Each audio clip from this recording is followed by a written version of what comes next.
it's one of those things where you see a opportunity where there's a need in the marketplace and you're able to adapt. A lot of stuff that I did at the beginning, it was for free or for gas money, chump change. And it was just, it propelled me and it helped me get to where I am now. It all depends on the season you're at in life. And quite frankly, like, if you really want to achieve like great things aggressively in life at a certain time frame, there's no work-life balance. The balance comes from the support you have from people around you.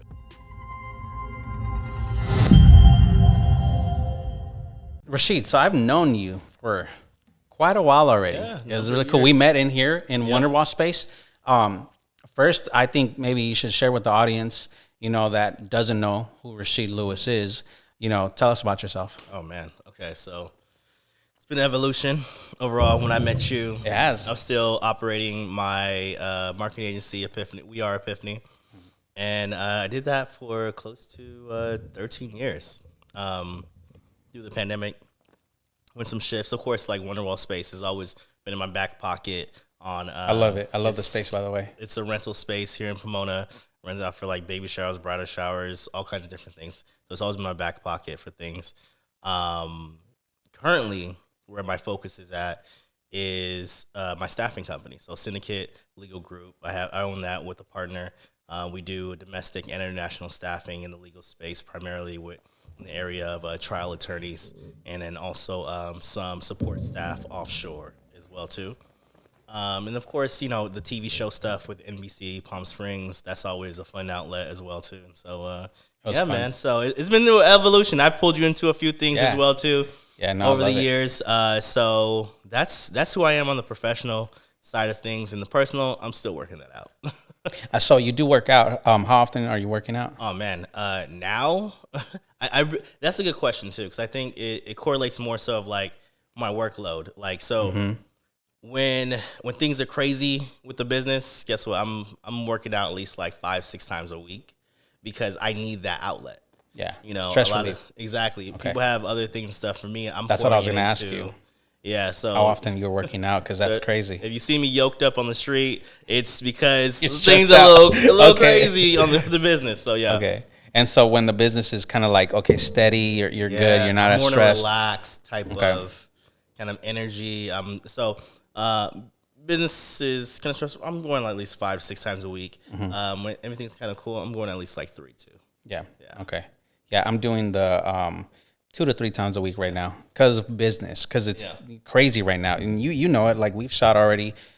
This past week, we've been doing like 3 or 4 shoots. Yes. So when it's like that, I have no time to work out. It's hard to get it in. Crazy. For me, like I mix it up. A couple weeks ago, I did the Spartan trifecta. I saw that. And so I'm just kind of edging off of that like high intensity type of training and working out. So that it feels good. So I'm going on morning runs and walks with my dog. And I call those, it's like a walk and talk. Like I'm either got a podcast in my ear or I'm meditating as I'm like walking, doing my little path in the morning. Then of course like the sauna, lifting, and just mix it up throughout the day. I'm a huge, like I love spin bikes, so Peloton. Like that's my thing. What your work-life balance? What would you say about work-life balance? There's a lot of talks about that. What is your take on that? Well, it all depends on where you're at. With the work-life balance, I think a lot of times people either bring it up in the conversation of they're trying to compare on where they're at currently to where somebody else is at, and then or they'll bring it up in more in the breath of, let's see, like almost like a judgment. Like you should probably be spending more time at home, or you should take a little bit of time for yourself. It all depends on the season you're at in life. And quite frankly, like if you really want to achieve like great things aggressively in life at a certain time frame, there's no work-life balance. The balance comes from the support you have from people around you, not necessarily yourself. Because I'm one of those people where I'm going to put myself last in the personal arena. The business is going to be priority, and I'll have people around me that can help like really cultivate that humanity and personal aspect for myself. Delegate. You like when it comes to business, you're able to delegate. You have your staff. How do you run How big or how lean is your staff? Oh my gosh! So we've recently gone through a more of a consolidation aspect to really make sure that everybody on the team is really more goal focused. They have the capacity, they have the will, and they want to be there, and they're willing to listen as well too. And so we've redone it from trainings, from online training modules, weekly trainings, more touches with the team as well too, and that can be either touches with how they're interacting with the system or the results that they're getting as well too, and then also being mindful of when to push your team as well too. Because if you see somebody that could do a little bit more, okay, tell them like, hey, I love what you're doing or whatever, but let's turn it up a notch. So our team has really shifted and grown, but also we've cut down on things that we didn't necessarily need. And that comes with business growth. You start to audit more frequently than you would in the beginning. Because in the beginning, you're just like, okay, everything's going great. Everything's like amazing. You have growth. And then you get to a point where you're just like, okay, it's time to scale. But a lot of times you can scale too fast, and it actually brings down the productivity, brings down the sales as well too, because you're trying to scale, but at the same time, your expenses go up as well too. Yeah. And then you have to audit, not by the luxury of it, but more so by force. Yeah. And so, yeah. So when it comes to your main bread and butter right now is Syndicate Legal. Yep.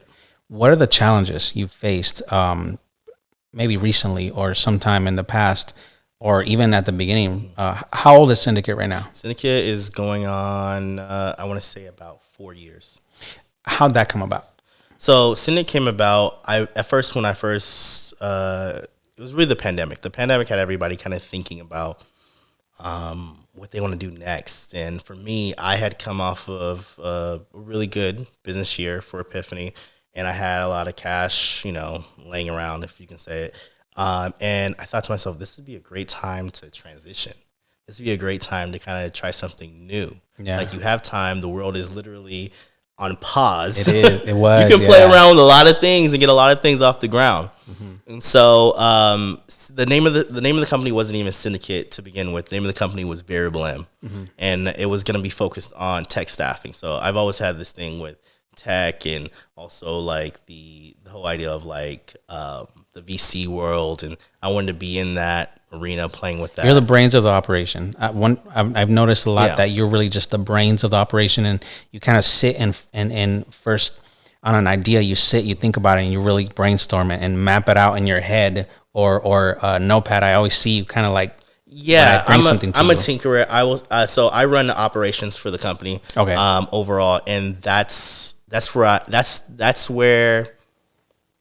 I get to dial in a lot of things. That's where I get to do a lot of auditing, whether it's the systems or it's the people or how we're communicating throughout different channels overall. And I'm a numbers person. When it comes to data, like, I'm looking at the data and then I'm reacting, but that's also how I deal with things in whether it's business and in personal life. It's like I'm action for it first. Like, I need to, like, my love language is acts of service. So I'm very like, I'm very like, it has to, like, let's get active. Let's get solutions on the table in that space. But so the transition happened from tech. It didn't even jump right to legal. What had happened was it went from tech to medical and then legal. So a lot of people don't know that. Like, so, okay. So the medical ran that for about a year. Found out a lot of things about the medical space, high turnover, how the personnel work, and all the fees and things attached to that particular space. And then I met up with a old client turned business partner that had years of experience with the legal space. And then, so we partnered up in that endeavor, and then that's when we were just like, okay, it's time to really focus in on one vertical, and so we chose legal as the vehicle. So I do hear a lot about focusing on one side, like niching down, right? So what would you say to that? What was it that made you pivot and just focus in and go in on legal? Was it money or what? Like, what was that? I mean, money's always going to be the resolve, because I have no background in legal per se, but I learned. It's one of those things where you see a opportunity where there's a need in the marketplace, and you're able to adapt as well too. So for me, even when I was operating my marketing agency, one thing that kind of set me apart from other marketing agencies and consultants was that I actually learned my client's business versus just saying, here's a one size fits all social media campaign. No. I actually learned the ins and outs. I wanted to know how you actually created the cash flow, how you created your sales funnels. I wanted to know your services. I wanted to know every little detail of that. And also like, hey, why did you start the business? Why do you do things this way or whatever? Is this the industry average or whatever? I actually learned about those businesses. So for me, adapting to the legal space and learning these different positions or the different practice areas, for me, it was an easy adjustment. Mm-hmm. And then it came down to, okay, how do I find these individuals? And then also, how do I attach a why to this too? Because what we really do is we find out the needs of our clients. And then what we do is we find out the needs of the candidates, but also put them in the best position to win too. And that a lot of time comes through communicating to the candidate why this office is better than another office based on your experience, and being able to make them feel comfortable that they're making the right choice. And one thing that sets us apart is the legal staffing space is not that big, but what we do is we actually understand the actual areas in which we do place these individuals. Because we have when we get feedback from clients that are using other staffing agencies, they're far from the mark. For them, it's a numbers game. For us, it's about culture and it's about fit. Quality versus quantity. Exactly. Okay. Now going back to that question, we steered away from it, but the challenges. Yeah. What have you found challenging about the legal market? I would say the challenging parts for us has been really figuring out and niching down, but I feel as if we're getting a grasp on it, is figuring out how can we get the best top talent to be in the right positions without it fully being all about money. Right. And that's about communicating the value proposition to them. Because there's levels of values that you can communicate to someone based on where they're currently at in their overall experience in that field. Mm-hmm. So for us, it's now some clients want like the top guns. Mm-hmm. Well, here's the thing. They may be unhappy there, but guess what? Those top guns come with a price tag. Mm-hmm. And so you got to be able to communicate an equal amount of value for why they should make that shift.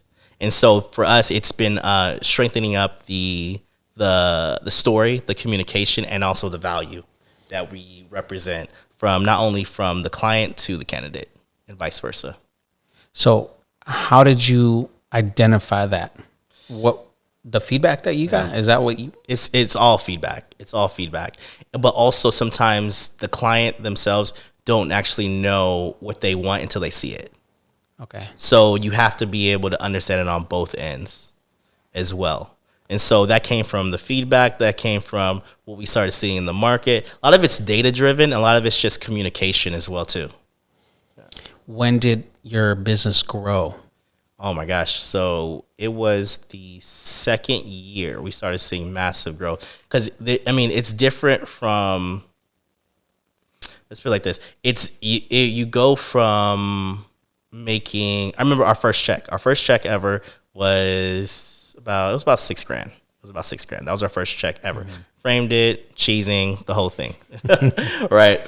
So you go from $6,000 over 3 months of hard work to now you're looking at the screen and you're seeing like $100,000 coming in like every 30 days. Mm-hmm. Right. And then you start to tick it. And then that's where you start to look at it and like, okay, how can we make this better? How can we make this faster?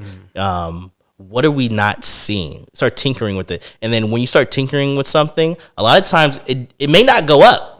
You just get stuck at a stuck point, right? Mm-hmm. Yeah. And so you have to look at it in the whole aspect, okay, like what area of growth did we miss and which ones were we just kind of like striding, right? And where we should have pushed versus we should have strided, So, yeah. So when you pushed, so what are the strategies you use? So when you pushed, what did you do to grow from 100,000 to? So the push came with little minute things because it was the people.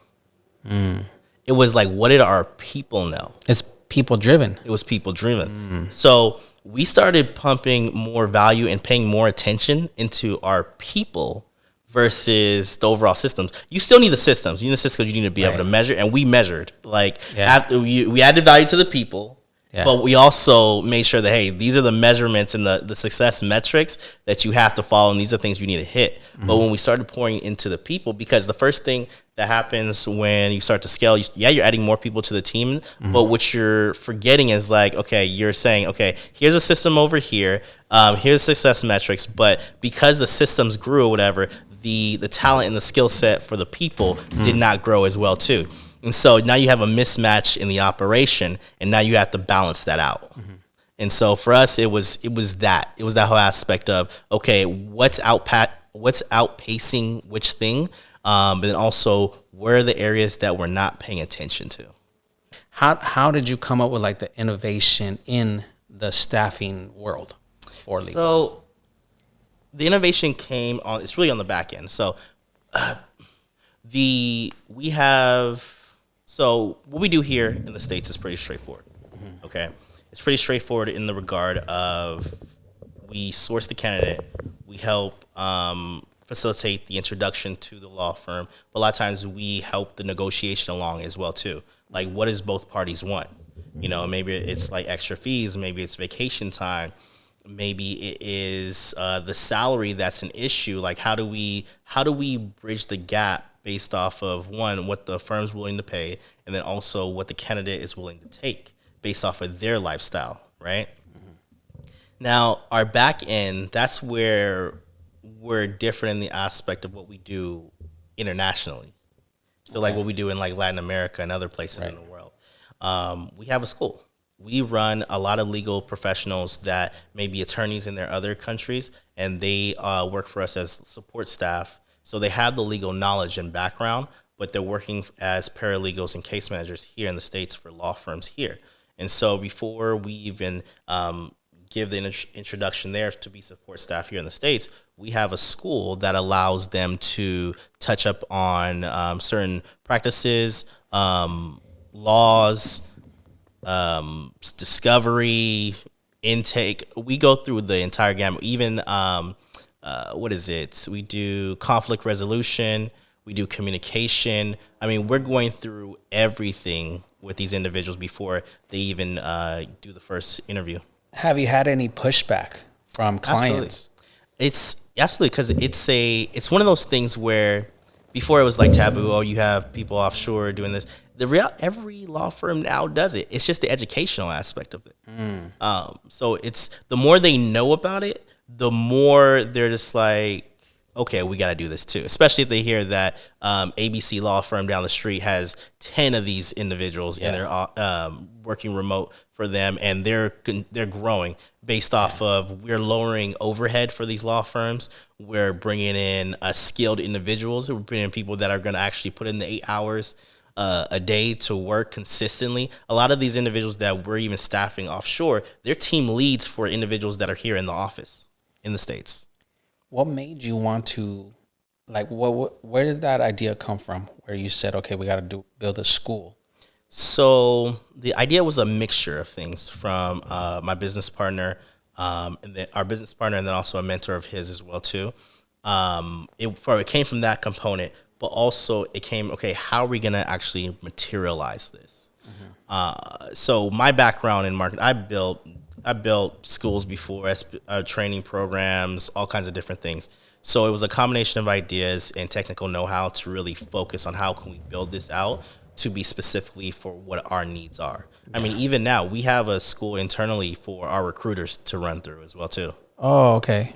Yeah. How's that coming along? So that's a new development, but it's coming along amazing, because what I'm doing is I'm real-time testing all of these things, the quizzes, the assessments, all with our own people. Yeah. And so we're tweaking it more and more. And so, I mean, in the next couple of years, we'll have an army, but we're keeping it internal though. Yeah, Because we don't, for what we do, it's not exclusive or secretive. It's just more so of like, we have our own technique of how we get things done. So your future outlook, what is it looking like for Syndicate? Oh man, future outlook really is to become one of the largest staffing companies, legal staffing companies in the world. How close are you?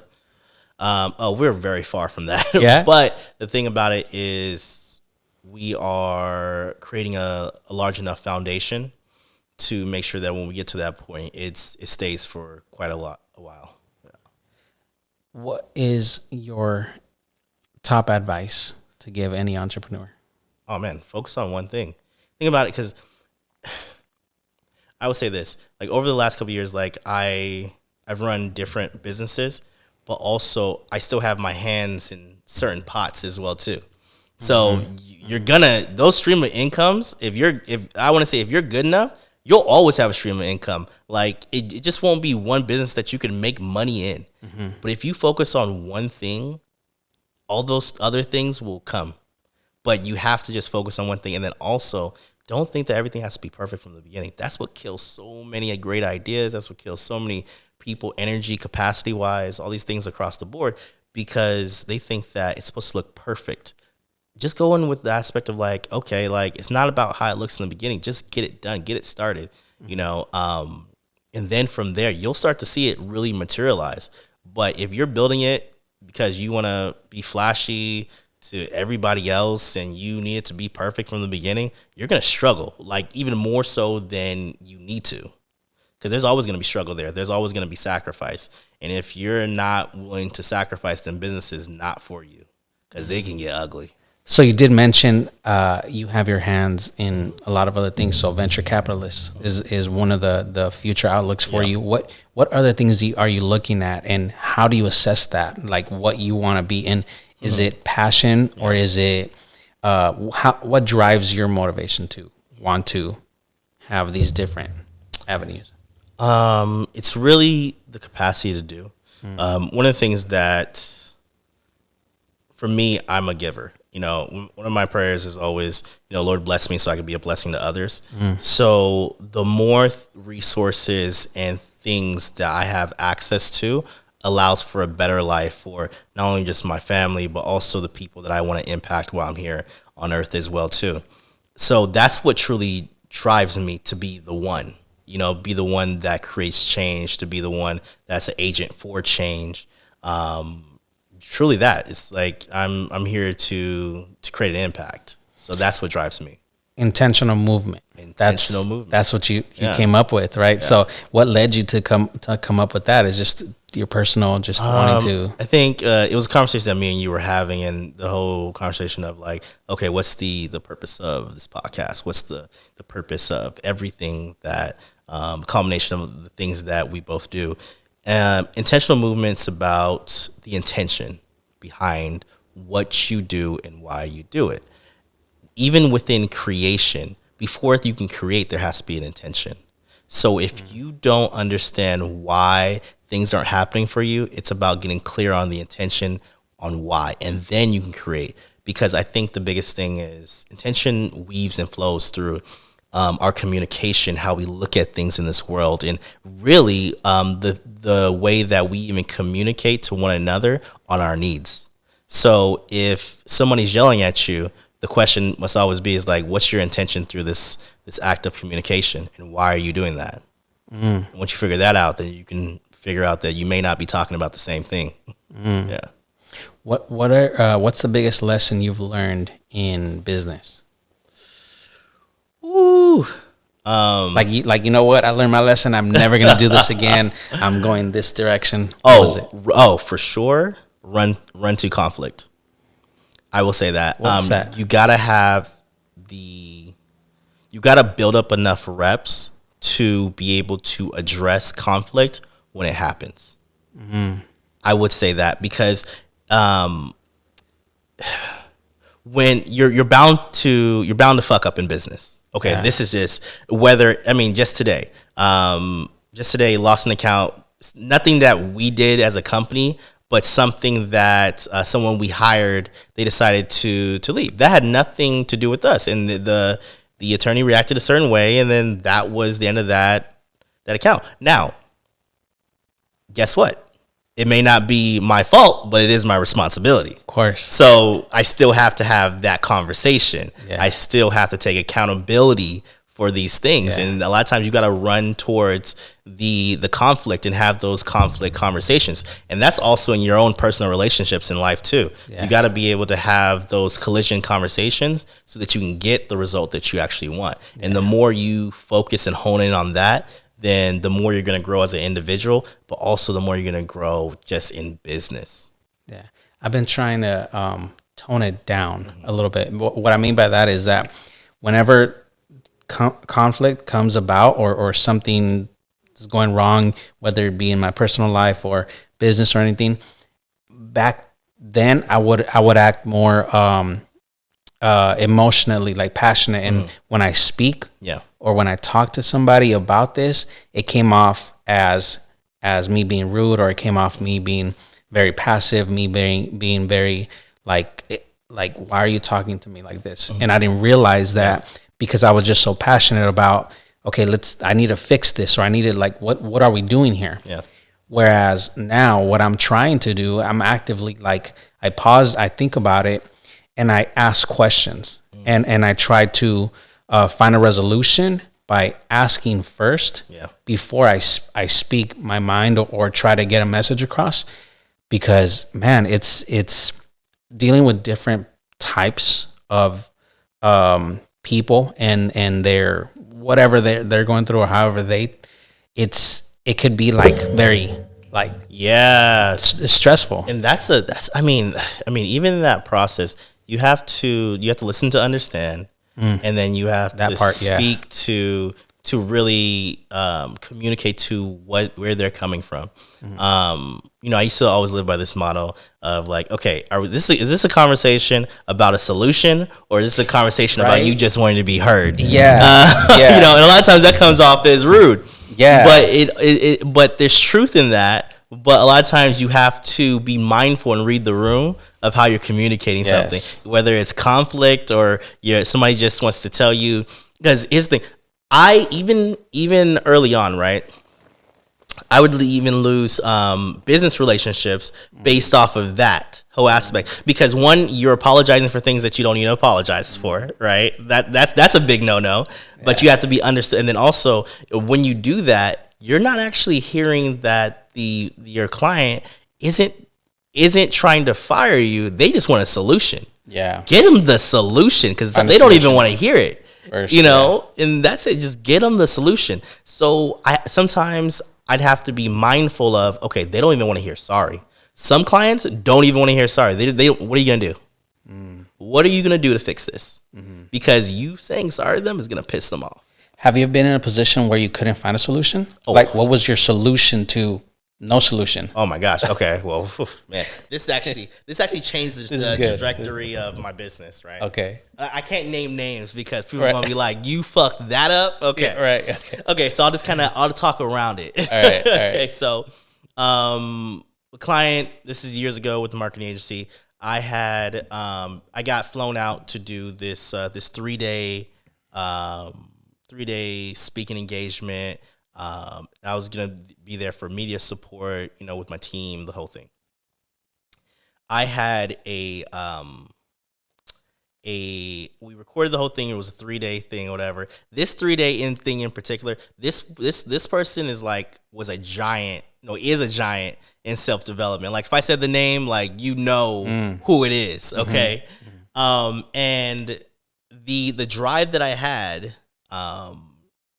that with all the footage and stuff that we put on there and everything from the 3-day, the first day was unrecoverable.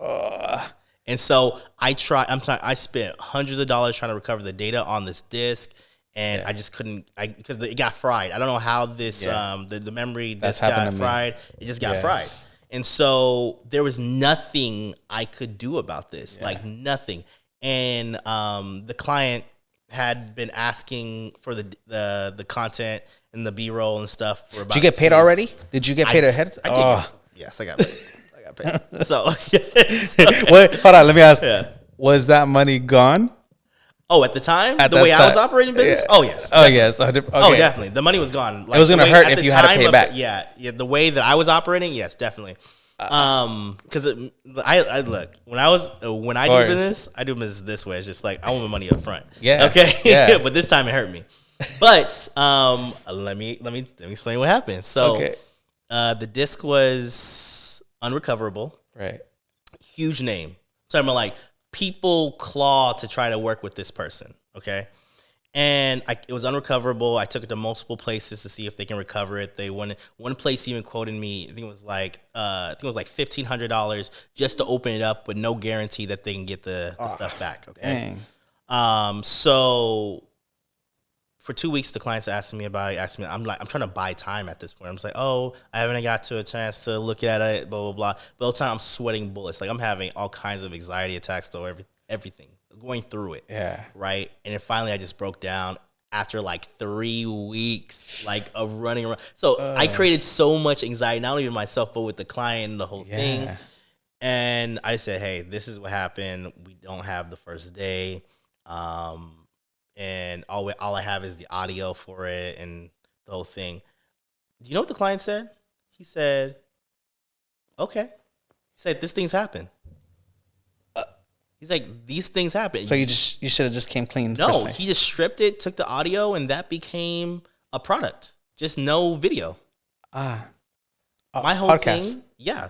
But I was afraid of something that never even existed.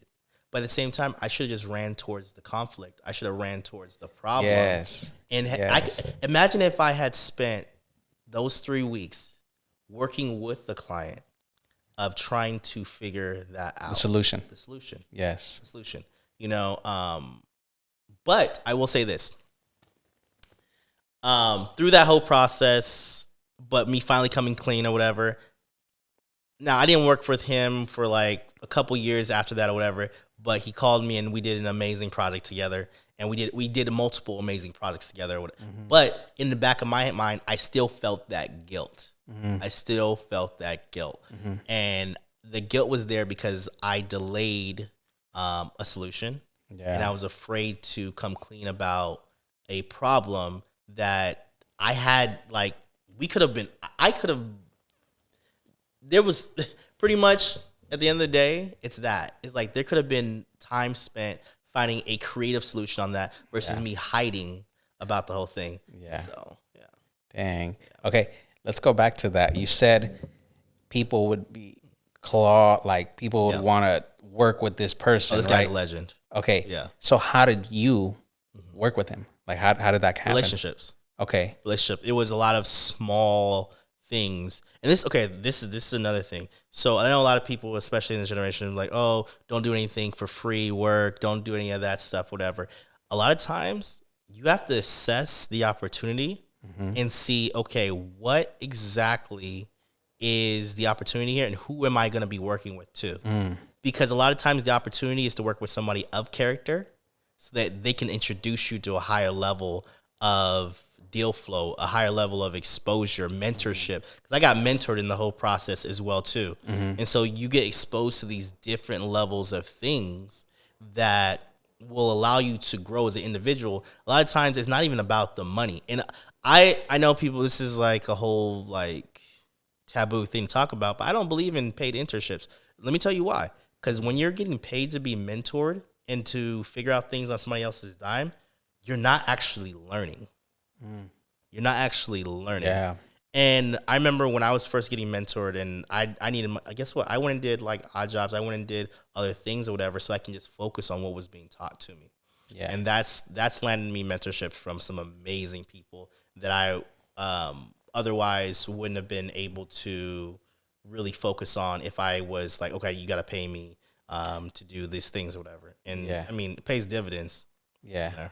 That's what I've had a talk with several other videographers that I know, people trying to come up and, well, actually people coming up, right? Friends that are in the same space. And I tell them that's how I came up. Yeah. Is doing a lot of free stuff. I don't know if you remember. One of the first times that we met, going back to that story about the hard drive, the content that we shot for you, me and AJ, I lost that content. We're actually, I want you to talk about that because you talked about the boogeyman. Yeah. So I am interested in hearing that, but going back to internships, a lot of stuff that I did at the beginning, it was for free or for gas money, chump change, and it was just, it propelled me and it helped me get to where I am now. And that's what I think is, you're right, assessing what's going to help you. Where are you going to go from here? Is this going to benefit you? Let's talk about that. How do you assess those situations or those relationships that can help you, and then some that do you ever think like, or back then, did you ever think like, no, this is probably not worth it? Or were you just taking everything? In the beginning, I was taking everything. Yeah. I was young. I was a young kid trying to develop skill sets and the whole thing. But as I started to grow, I started to realize, the things that I actually needed that was going to move me forward. The people I needed to spend more time with and the environments I needed to be in as well, too. Because you're going to take influence from different things. People don't realize this, but it's not about just the mentorship aspect, but it's about the exposure to certain environments. Mm-hmm. Like, for instance, me and you, we shoot the show for NBC in the Coachella Valley, right? You got Palm Springs, Palm Desert, you got places like La Quinta and all these other places. These are high net worth areas, right? Yeah. So it's like, it's not unusual for you to see like 10 Bentleys in a day, or to see like these mansions, or this is the environment that you're around or whatever. Yeah. You see people out doing, so it's that level of exposure, you can't help but you're taking that in. You're like, that's a possibility for me one day. That's my next, that's this, it's that, because that's the exposure point. But when you're first beginning, you're in a place called here. That's your present. You're in the place called here. Yeah. And then you're trying to get to a place called there. All right. So, but in between is where you stand in the gap. And this is from the program Warrior that I went through in my mid-20s. And I love that program. They have a fact map, right? And then the gap and all the fruits and all those different things. And they talk about that. So, but when you're standing in the gap, right? The gap is such a powerful place.